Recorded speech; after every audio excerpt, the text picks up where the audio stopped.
Kita ini ciptaannya, kita nggak bisa mencintai Allah. Allah yang mencintai kita. Kalau Allah mencintai kita, Allah akan memberikan ampunan terhadap dosa sebesar apapun pada kita. Plus Allah memberikan kasih sayangnya. Caranya gimana itu?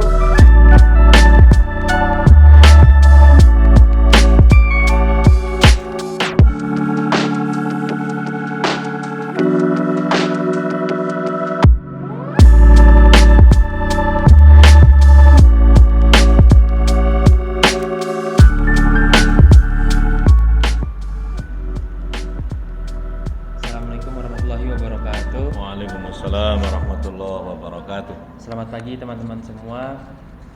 Semoga kita bisa memulai pertemuan pada pagi hari ini dengan bahagia, dengan sehat, dengan ceria kayak gitu. Sebelumnya marilah kita panjatkan puja dan puji syukur atas kehadirat Allah Subhanahu wa taala. Dan tak lupa salawat serta salam kepada Rasulullah SAW yang telah membawa kita dari zaman kegelapan menuju zaman yang terang benderang. Terima kasih yang sudah hadir pada pagi hari ini. Kita diberi kesempatan oleh Allah SWT, diberi rahmat, hidayah, inayah untuk bisa bertemu dengan Yai Mim untuk melakukan perkuliahan singkat dan terakhir juga. Semoga bisa memberikan manfaat yang banyak, bawa berkah, dan juga kita bisa pulang dengan membawa sesuatu yang bisa kita bagikan ke orang lain, kayak gitu. Jadi nggak hanya berhenti di sini saja. Izinkan saya sebagai moderator pada pagi hari ini untuk memulai acara dengan ucap basmalah bersama-sama. Bismillahirrahmanirrahim. Terima kasih. Selanjutnya saya serahkan kepada Yamim untuk meneruskan. Assalamualaikum warahmatullahi wabarakatuh. Alhamdulillahi wa ba'd. Terima kasih Mas Raffi yang telah bersedia untuk menjadi moderator pada kuliah atau perkuliahan terakhir ini, mata kuliah Kepemimpinan Pendidikan Islam, kelas C, jurusan Manajemen Pendidikan Islam, PA ya, mohon maaf, mata kuliah Kepemimpinan Pendidikan Islam atau KPI ya, jurusan Pendidikan Agama, FITK. FITK itu singkatan Fakultas Ilmu Tarbiyah dan Kependidikan UIN Maulana Malik Ibrahim Malang. Nama kita itu panjang. Baik, ini pertemuan terakhir barangkali review karena materi sesuai dengan silabi sudah kita sampaikan, dan insya Allah hari ini juga nanti kita bisa musyawarahkan berkaitan dengan hal-hal yang perlu dimusyawarahkan bersama terkait dengan kedepannya seperti apa. Baik, saya akan mulai bicara mulai awal hingga akhir itu semacam review. Harus dibedakan antara pemimpin dengan pimpinan dalam konteks keislaman. Dalam konteks keislaman kita atau sebagai pengikut Rasulullah SAW, maka pemimpin kita itu hanya satu. Siapa dia? Rasulullah SAW sebagai utusan Allah. Dialah amin yang bisa dipercaya. Dialah al-amin atau amin atau amin. Orang macam-macam kan menyebutnya, ada yang amin, ada yang amin, gitu. Ada yang emen ya, kalau ya ada nggak yang emen tuh? Ada orang non muslim biasanya. Emen gitu. Jadi orang-orang Palestina juga emen. Ya. Jadi sebutannya macam-macam, itu orangnya sama, bendanya sama, sebutannya beda-beda. Siapa dia? Rasulullah Shallallahu Alaihi Wasallam. Yaitu ketika dibasyarkan wujud Muhammad Sallallahu Alaihi Wasallam, maka Muhammad dengan Rasulullah itu berbeda. Jokowi dengan presiden sama enggak? Beda. Berbeda kan itu. Pak Harto dengan presiden sama enggak? Beda kan. Pak Harto itu orangnya, presiden itu wazifah atau risalahnya atau tugasnya. Kalau Nabi risalahnya. Kalau orang wazifah atau tugasnya. Pak Rektor dengan Zainuddin dengan beda kan ya. Profesor Zainuddin dengan Pak Rektor tidak sama. Sekarang ini Profesor Zainuddin ditugasi menjadi rektor. Berarti rektor itu tugas atau kepemimpinan. Nanti 5 tahun lagi ganti gitu. 5 tahun ke depan ganti. Nah, dia sudah nggak jadi rektor lagi alias mantan rektor atau rektor tahun 2021 sampai dengan berapa gitu. Tahun 2027 nggak rektor lagi gitu. SBY presiden bukan? Bukan. Presiden dulu. Sekarang udah enggak. Sekarang SBY aja. Sudah bukan periode. Udah, sekarang Jokowi ya toh. Nah, Rasulullah Shallallahu Alaihi Wasallam dengan Nabi Muhammad berbeda. Nabi Muhammad sudah wafat. Muhammad bin Abdullah, ibu bernama Aminah, lahir di Makkah, wafat dan dimakamkan di Madinah, berbangsa dan berbahasa Arab, sudah meninggal, sudah wafat. Ya toh? Tapi Rasulullah tidak pernah wafat. Karena Rasulullah itu utusan Allah. Kat dulu.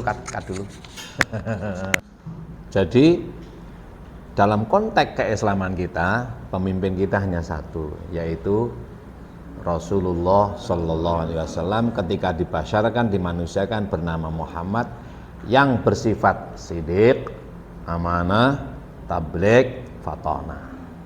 Bagaimana kita mengikuti pemimpin itu? Bila mana iman kita sifatkan menjadi sidik.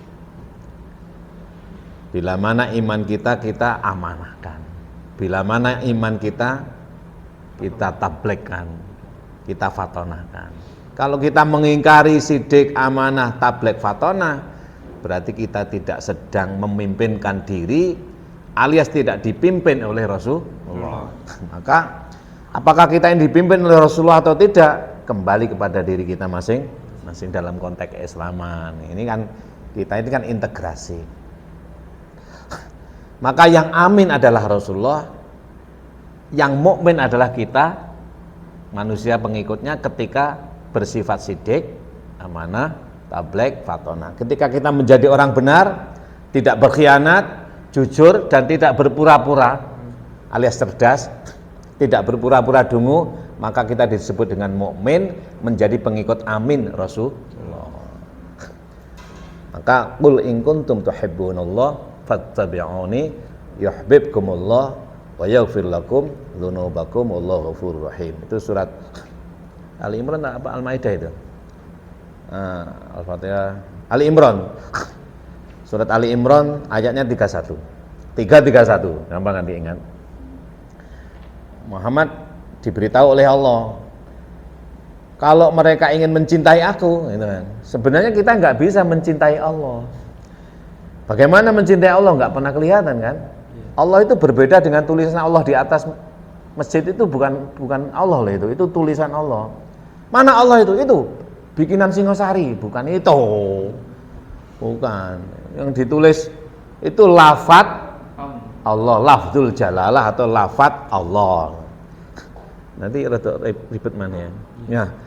Karena kita nggak pernah tahu ya, nggak pernah melihat, maka nggak bisa mencintai Allah. Alias sebenarnya yang cinta kepada kita itu Allah sendiri. Alias yang menginginkan dicintai itu bukan kita, tapi Allah yang ingin dicintai oleh kita. Karena Allah jatuh cinta sama kita. Kalau kamu bikin sesuatu, itu yang menyenangi kamu apa sesuatu itu? Kamu membuat kue ya, enak. Kamu yang menyenangi kue apa kue itu yang senang sama kamu? Kita yang senang sama kue, tapi kita berharap kue itu juga menyenangi kita. Alias kalau kita maaf nggak mambu, gitu kan, nah, tidak busuk, makanya kamu tenang aja, nggak usah sedih. Kenapa? Sing kepengen ini Gusti Allah, gitu loh. Yang kepengen itu yang jatuh cinta, bahasa Allah pada kita, pada makhluknya. Kenapa? Kita ini ciptaannya, kita nggak bisa mencintai Allah. Allah yang mencintai kita. Kalau Allah mencintai kita, Allah akan memberikan ampunan terhadap dosa sebesar apapun pada kita. Plus Allah memberikan kasih sayangnya. Caranya gimana itu? Ya kita mengikuti utusannya. Ayolah fattabi'uni, mengikuti utusannya. Bagaimana caranya itu?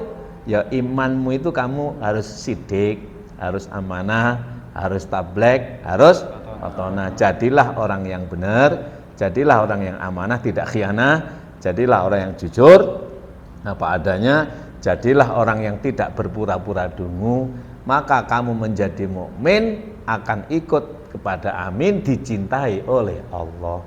Kalau sudah dicintai oleh Allah, dosa sebesar apapun masih kalah dengan ampunan Allah.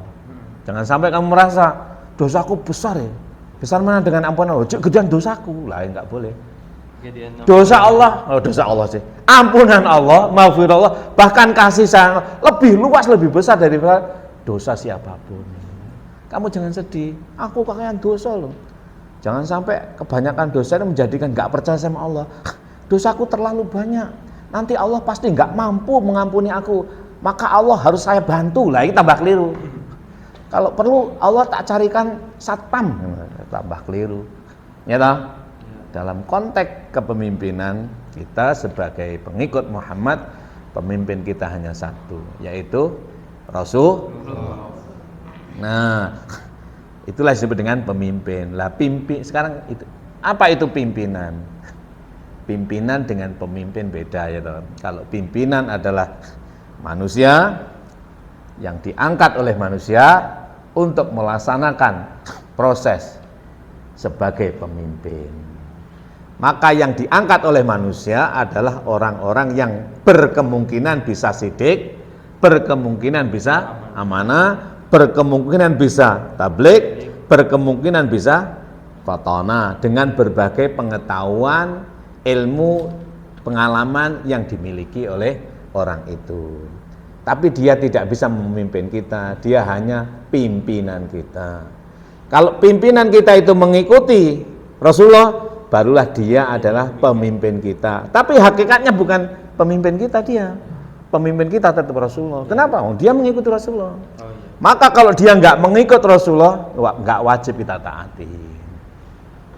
Pak Rektor misalnya, Pak Rektor kita lihat sidik apa enggak? Kalau nggak sidik ya berarti bukan pemimpin, hanya pimpinan.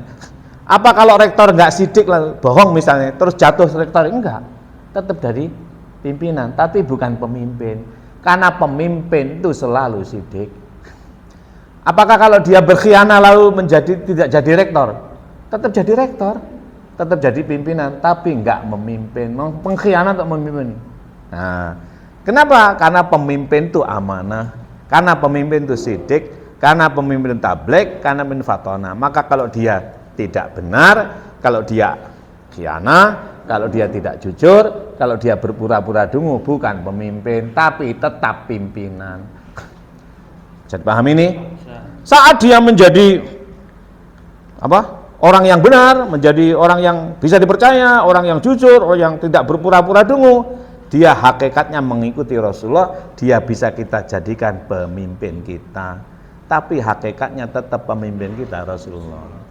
Jadi pemimpin adalah satu Rasulullah, pimpinan adalah manusia yang kita beri amanah agar supaya semoga bisa menjalankan amanah kepemimpinan sehingga bisa menjadi pemimpin. Maka hendaknya pimpinan yang kita angkat itu benar-benar bisa menjadi pemimpin kita. Tapi belum tentu. Bisa dipahami nih? Beda ya pemimpin dengan pimpinan dalam konteks integrasi kita. Kedua, berapa menit Pak? 7 menit, ini 15 menit aja Gus. Kedua, siapa pemimpin yang sukses atau pimpinan yang sukses itu?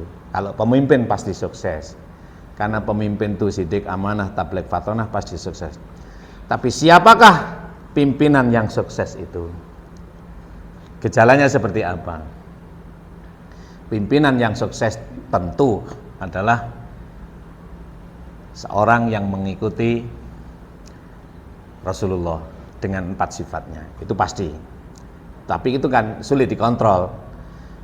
Yang kedua adalah pimpinan yang sukses adalah pemimpin atau orang yang bisa melaksanakan proses kepemimpinan dengan visi yang jelas dan terdepan. Visi yang jelas dan terdepan. Siapa yang terdepan itu? Dialah yang dahulu. Siapa yang terdepan? Dialah yang dahulu. Dialah pemenang. Tidak pernah juara lari itu sing paling keri sing menang gak ana. Loh, kenapa dia juara? Loh, datang duluan, finish duluan. Loh, dia datang duluan dan mengawali duluan. Biasanya startnya duluan. Ya toh, karena pandai mengambil start, maka datangnya duluan. Oleh karena itulah Nabi Ayub dulu ketika gersah ya. Nabi Ayub ketika ya terkena penyakit kusta kan menjadikan dia malas. Malas itu bukan dari siapa-siapa, malas dari dirinya. Malas itu tidak bisa disembuhkan. Maka dia harus urqud birijlika. Ayo. Lalu ada ma'un muhtasilun aridun wasyarabun. Ya. Urqud pakai kaf, ro, kaf, bot. Tidak itu mancat. Kalau pacuan lari, kakinya ditaruh ke belakang untuk lompat. Ya kamu sendiri harus bersemangat. Hentakkan kakimu itu, bersemangatlah, berupaya diri. Nah, dari situlah maka akan Allah berikan air untuk mandi, air yang dingin untuk minum, bahkan untuk obat. Kena musibah itu malas itu, loro sakit lah. Nah, kalau dalam situasi sehat kamu tetap semangat biasa. Aduh perutku sakit, aku tak malas kuliah lah. Ya biasa itu. Tapi bagaimana dalam keadaan perut sakit? Bismillah, waras. Ngono ya ini yang punya visi dan semangat. Apa visi dan semangat hubungannya? Visi itu impian, vision of dream. Gitu. Impian. Apa yang ingin kamu cita-citakan? Itu sesuatu yang tidak mungkin berhasil. Tapi visi itu harus dirumuskan. Untuk apa? Agar kamu semangat. Nah ini, saya ingin meraih itu. Nah kalau sampai saya gara-gara loro weteng iki terus aku males, jadi nggak berhasil. Harus saya lawan, bismillah gitu. Urqud birijlika. Nah, gitu ya. Hadza muhtasalun baridun wasyarabun. Oleh Allah ya kamu berusaha sendiri. Ojo mek nangis tok. Ojo mek sambat tok. Dikai sambat loro weteng titik wis teko ini. Namanya tidak punya visi sehingga tidak punya semangat. Atau visinya nggak jelas, salah syukur melaku misalnya. Kedua, itu ciri-ciri khas pemimpin yang sukses. Ketiga, pimpinan atau pemimpin ya bahasa kita sebenarnya nggak tepat pemimpin. Pimpinan yang sukses adalah pemimpin yang atau pimpinan yang benar-benar tidak lupa diri. Apa tidak lupa diri itu? Alias sadar diri. Apa sadar diri itu? Dia selalu merumuskan membuat satu perencanaan. Coba dicek lagi dalam surat Al-Hasyr surat ke-59 ayat 18 sampai 24 itu ayat terakhir. Jadi ayatnya Al-Hasyr 24. Ya ayyuhalladzina amanu taqullaha wal tanzur nafsum ma qaddamat lighad wattaqullaha innallaha khabirum bima ta'malun. Yaitu pimpinan yang mampu menjadikan sesuatu yang lalu al-muhafadzah al-qadimi shalih wal akhdhu bi jazil aslah itu masa lampau untuk memacu masa depan. Bukan cerita masa lalu saja, keberhasilan saja. Kalau kamu terpaku pada masa lalumu, maka kamu akan kehilangan masa depanmu. Tapi kalau kamu menjadikan masa lalumu itu menjadi pemicu untuk berangkat, maka perubahan bukan besok atau lusa. Sekarang ini saatnya kamu melakukan perubahan. Maka pimpinan yang sudah ditunjuk tidak menunggu waktu. Sekarang, start. Dari mana itu? Dari diriku sendiri. Kapan itu? Kalau para sufi mengajarkan dimulai dari bangunmu. Bangun, ya kan? Bangunmu dari tidurmu. Dan tidurmu sebelum tidurmu saat mengakhiri aktivitasmu. Kalau bangunmu, maka di sini harus ada saingan. Harus ada namanya apa? Fal yatanafasil mutanafisun ulaikal muqarrabun. Harus bersaing. Ada yang dalam tanda kutip bahasanya orang awam ada musuhnya. ada lawannya, ada sparring. Misalnya kalau Anda menjadi rektor UIN misalnya, Allahumma amin. Kalau sekarang kan nggak mungkin. Tapi nanti siapa tahu, nanti Raffi bisa jadi loh. Potongan. Kalau jadi rektor UIN Raffi, ya siapa pesaingmu misalnya? Nah, sparringmu mana? Misalnya rektor Azhar, rektor UIN Jakarta, UIN Jogja. Apa yang harus kamu lihat pertama? Wah, ini kok katanya Azhar itu maju ya, maju. Gak usah bingung dengan kemajuannya. Yang kamu lihat adalah rektornya, apanya, aktivitasnya, dan lebih fokus lagi adalah bangunnya. Apa yang dilakukan ketika bangun sampai dia tidur Lah, lagi. bangun dulu aja. Bangun tidur aja. Jam berapa dia bangun?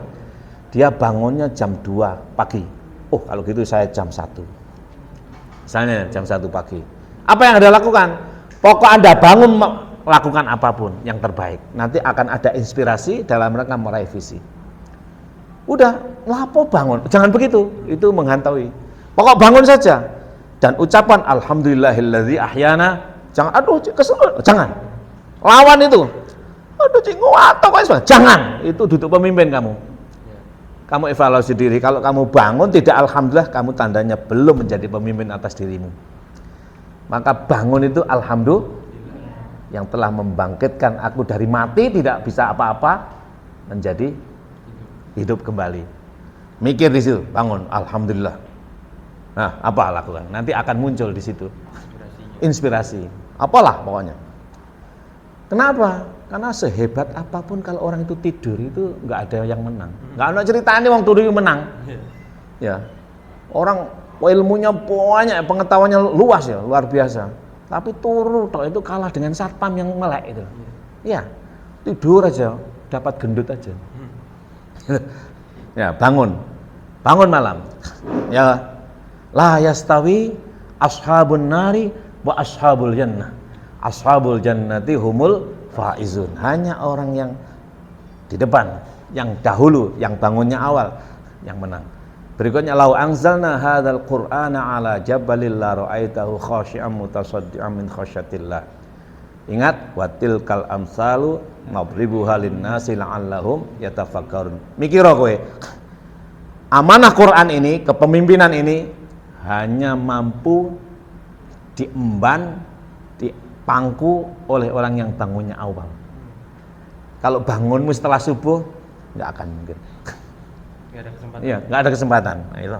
Mikir kamu, la'allahum yatafakkarun. Terus kemudian ingat, kalau kamu bangun awal itu, gunakan pikiranmu baru wallahul ladzi la ilaha illahu al-malikul quddus. Malik kan? Tidak ada pemimpin tuh. Wallahul ladzi la ilaha illahu. Enggak ada semuanya, yang ada hanya ilah. Dan dialah al-malik, al-quddus as-salam. Dialah pemimpin, dialah al-malik, dialah yang suci, dialah yang sukses. Ya. Dialah al-mu'min al-amanah. Dialah al-aziz yang mulia. Dialah al-jabbar yang mampu melaksanakan proses kepemimpinan secara apa? Al-jabbar, majbur, apa namanya? Yes, metode apa? Gaya al-jabbar. Majbur apa? Namanya otoritarianisme, itu kan. Al-mutakabbir. Apa namanya? Wallahul Al-Malikul Quddus Salamul Mu'min Muhammad al-Aziz mutakabbir. Subhanallah amma yusyrikun. Enggak ada yang ngalahkan. Yang bangun awal, yang datang pertama, enggak akan terkalahkan. Ya toh? Mana terusnya itu? Wallahul ladzi la ilaha illa al-Malikul Quddus Salamul Subhanallah yusyrikun. Wallahul ladzi la ya, gimana itu? Coba kita baca lagi. Wallahul ladzi la ilaha illahu al-malikul quddusus salamul mu'minul muhaiminul azizul jabbarul mutakabbir. Subhanallahi amma yusyrikun.